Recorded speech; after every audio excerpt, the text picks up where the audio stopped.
Tapi Anda melihat nggak dampak negatif dari... Yang kami khawatirkan adalah, kalau Pak Roy, saya sih sudah dalam suatu kondisi menduga ini memang sudah ketakutan masuk ke pokok perkara. Ya. Kenapa nggak berani jam? Ibu kita hargai pertama, tapi sejujurnya mudah-mudahan ini pra-pra pertama. Tapi kalau ada 2, 3, 4, mohon maaf saya seperti melihat lagi ini kayak ada rasa ketakutan yang menular atau dalam bahasa psikologisnya emotional contagion. Ya, saya langsung ke Bang Freddy, karena menarik ya Bang ya, tadi dikatakan mulai dari hijrah, kemudian juga pra-peradilan, terus fighting ya Dokter Tifa ya. Iya dong. Anda sebenarnya melihat arahnya kemana nih Bang Freddy? Ya jelas kami melihatnya Dokter Tifa, Roy Suryo, jadi berusaha menghindari pokok perkara justru. Menghindari pokok perkara? Ya, pra-peradilan ini... Dengan adanya pra-peradilan? Iya, jadi pra-peradilan ini dipakai ya menjadi jalan pintas untuk menghindari pokok perkara. Padahal sebelumnya mereka selalu berkoar-koar memojokkan. Interupsi ya. Anda menghindari Dokter Tifa? Menggunakan statement yang kurang bagus, kalau bisa kita hindari ya. Koar-koar dan sebagainya jangan dong. Oke. Jangan dong. Silakan ya. lanjutkan Bang. Oke. Ya, ya sering pakai istilah yang bagus, Mas. sering menyampaikan di publik ya memojokkan Pak Jokowi seolah-olah Pak Jokowi yang takut hadir di persidangan kan begitu. Nah, padahal faktanya sekarang mulai beberapa 2-3 bulan yang lalu kan mereka yang selalu menghindar ya Roy Suryo dengan gugatan pra-peradilannya yang karena ini kan berkaitan dengan saya berjilid-jilid, kemudian Dokter Tifa yang dengan eksepsinya dan pra-peradilannya sekarang, ya itu kan menunjukkan ketidakkonsistenan. Anda tidak konsisten Dokter Tifa? Makanya, ini jangan dipotong. Silakan. Boleh interupsi loh. Ini hak saya, jadi topik malam ini. Gini, kalau memang saya itu takut, kalau memang saya itu pengecut, saya menghadapi sidang loh.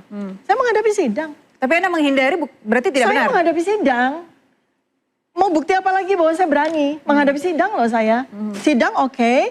Lalu atas nama sidang kan setelah sidang, kemudian surat dakwaan, lalu kemudian timeline-nya adalah saya melakukan eksepsi kan begitu.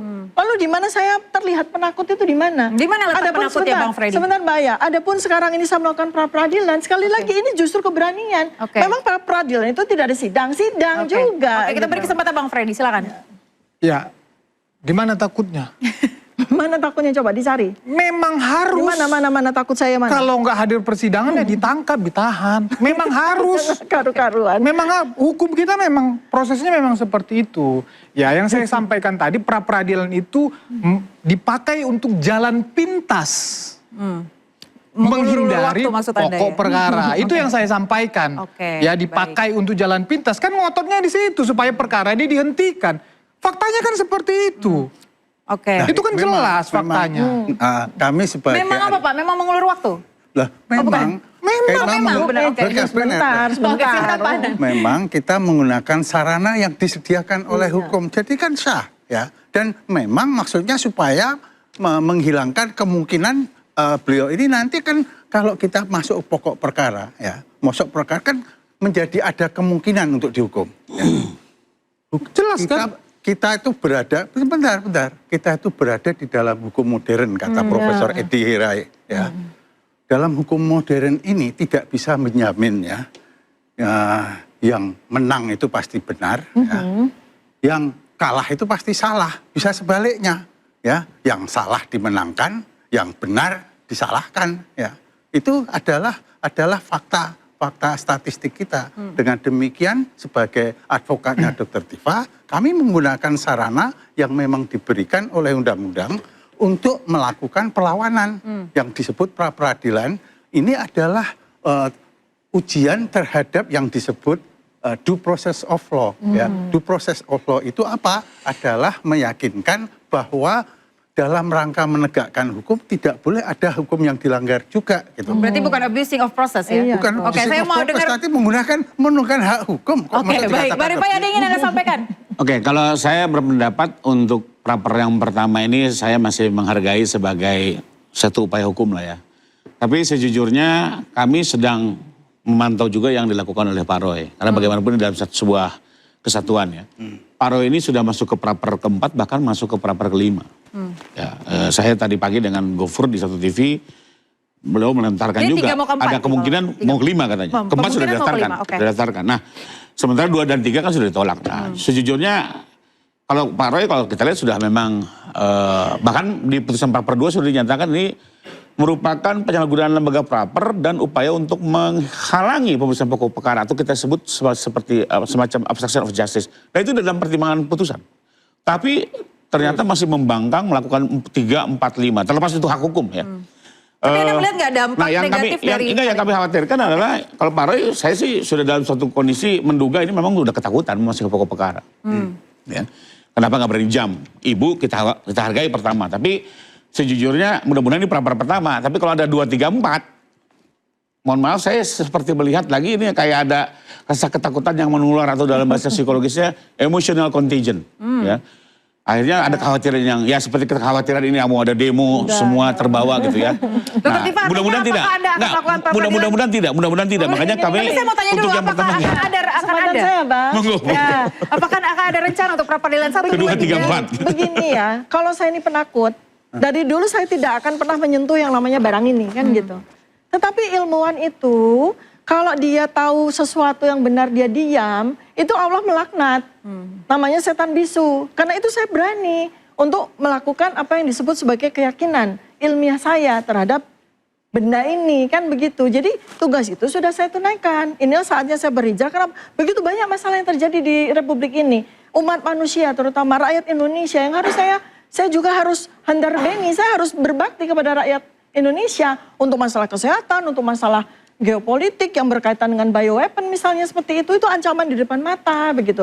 Nah karena itu maka ruangan saya untuk menyatakan tentang ijazah dan sebagainya sesuai dengan BAP yang sudah kami kami pelajari dengan seksama dan berkaitan dengan saksi itu nanti di sidang aja.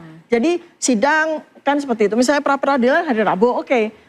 6 hari yang lain tuh saya biarkan saya untuk melakukan hal yang lain gitu loh. Oke. Yang menjadi Terima tugas kasih. saya. Terima kasih Dr. Bapak Rifai. Saya mau tanya juga, Anda melihat berarti ada dampak negatif baik secara hukum maupun sosial terkait dengan pra-peradilan yang terus-terusan dilakukan? Iya betul, bahkan tadi kan di awal saya bilang ini bahkan bisa jadi presiden buruk untuk perkara-perkara dalam penahanan untuk kejahatan luar biasa. Kalau di Ya, masa penahanan itu terbatas, Bang Wirawan tahu. Tapi Berarti dengan ini memberikan pressure kepada penegak hukum?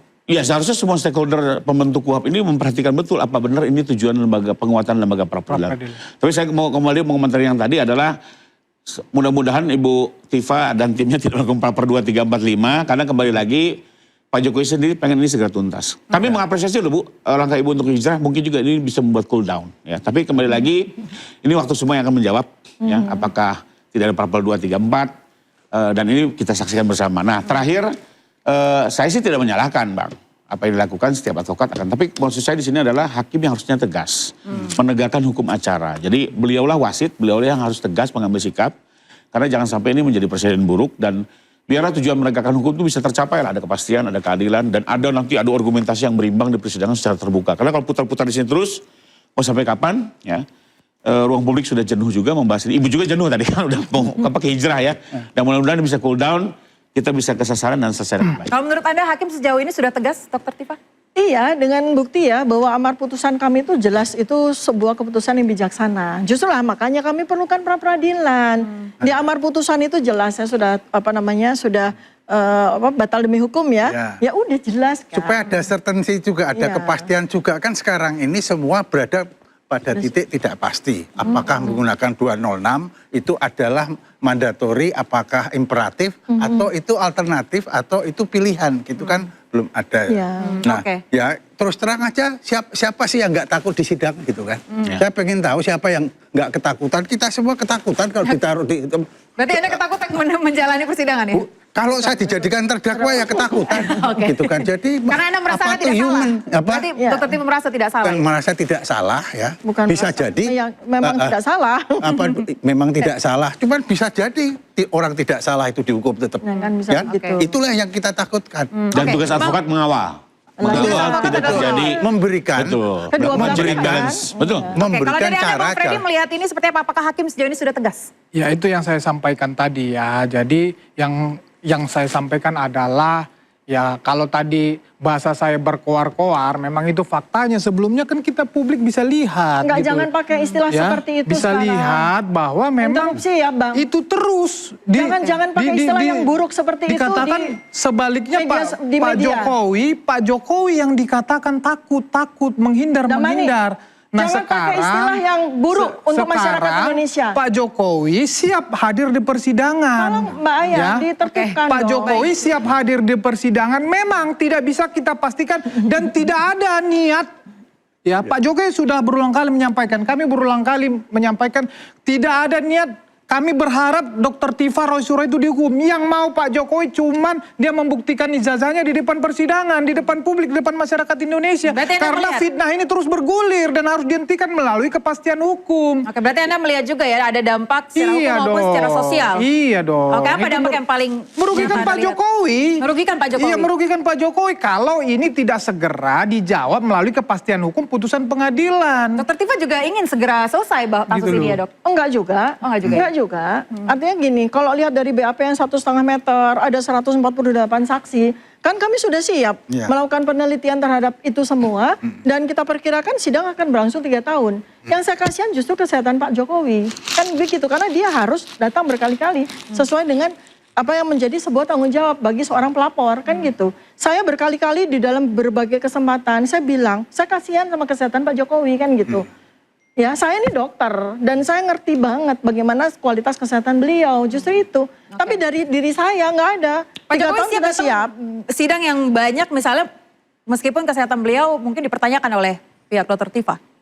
Iya, kapan saja beliau ketika dipanggil memang dibutuhkan hadir di persidangan, beliau pasti hadir. Itu adalah sudah ini ya? Sudah menjadi komitmen tekad beliau. Tapi kan kalau kata Dr. Tifa tadi 3 tahun, nggak mungkin 3 tahun itu setiap sidang bisa. Pak Jokowi, Pak Jokowi hadir di persidangan, kan ada waktu-waktunya kan begitu. Nggak setiap acara dia hadir. Jadi penyesatan publik juga kalau sidang ini memang harus sampai 3 tahun misalnya begitu. Nggak pernah, kecuali misalnya sudah sampai diputus di kasasi atau PK. Siapa kalau itu melakukan mungkin penyesatan publik? Karena sesuatu yang belum terjadi. Sesuatu belum terjadi itu namanya bukan penyesatan publik. Oke, namanya apa, Dok? Let's see. Oke, berarti Anda menunggu ya? Oh iya. Ada surat edaran Mahkamah Agung, persidangan di PN itu 6 bulan. Oke, berarti memang sudah tertulis secara undang-undang. Nggak bisa 3 tahun, nggak mungkin. Oke. Anda terakhir dari Anda, Pak Anan? Ya, ini kalau sedikit saja, Pak Anan. Sedikit aja. Saya ingin mengatakan begini ya, saya ingin meng-quote apa yang disampaikan oleh Martin Luther King ya, bahwa injustice anywhere is a threat to justice everywhere. Itu aja ya. Yang artinya, Pak? Artinya ketidakadilan di suatu tempat merupakan ancaman serius terhadap keadilan di semua tempat. Oke, baik. Terima kasih Pak Anan. Sebagai penutupnya, terima kasih juga narasumber yang lainnya pemirsa. Apapun hasil pra-peradilan nanti yang diuji bukan sekedar perkara tetapi juga konsistensi penegakan hukum dalam memberikan kepastian dan juga keadilan. Saya Aya Nufus, nantikan interupsi pekan depan. Sampai jumpa.